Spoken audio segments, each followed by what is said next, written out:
बहुत समय पहले की बात है। एक छोटे से गांव में रामू नाम का एक गरीब किसान रहता था। उसका जीवन बहुत कठिन था। उसके पास बहुत कम जमीन थी, जिससे वह अपने परिवार का किसी तरह गुजारा करता था।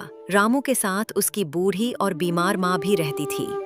वह दिन रात मेहनत करता, लेकिन फसल की पैदावार इतनी नहीं होती थी कि वह आराम से जीवन बिता सके। रामू बहुत ईमानदार और मेहनती था।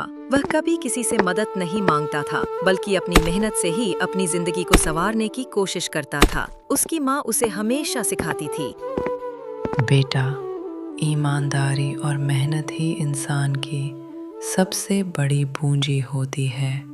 एक साल गांव में बहुत भयंकर सूखा पड़ा। महीनों तक बारिश नहीं हुई और जमीन पूरी तरह सूख गई। सभी किसानों की तरह रामू की फसल भी बर्बाद हो गई।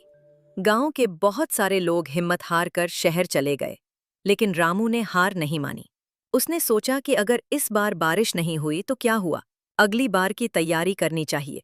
रामू ने फैसला किया कि वह अपने खेत में एक कुआं खुदवाएगा, ताकि पानी की कमी से फसल बर्बाद ना हो। उसके पास पैसे नहीं थे, लेकिन उसने अपने कुछ पशु बेच दिए और खुद ही खुदाई करने लगा। गांव के लोग उसे पागल समझने लगे। वे कहते, रामू, तू इतना गरीब है और कुआं खोद रहा है, ये तेरा काम नहीं है। लेकिन रामू ने किसी की नहीं सुनी। वह रोज सुबह से शाम तक अकेले कुआं खोदता रहा। महीनों की मेहनत के बाद आखिरकार एक दिन कुएं से पानी निकल आया। रामू की आंखों में आंसू आ गए, लेकिन वे खुशी के आंसू थे। अगले साल फिर से सूखा पड़ा। इस बार बाकी गांव के खेत सूखे रह गए, लेकिन रामू के खेत में हरियाली थी, क्योंकि अब उसके पास अपना पानी था। उसकी फसल अच्छी हुई और वह अनाज बेचकर कुछ पैसे भी कमा सका। गांव के लोग हैरान थे। अब वही लोग जो कभी उसका मजाक उड़ाते थे, उससे पानी मांगने आए।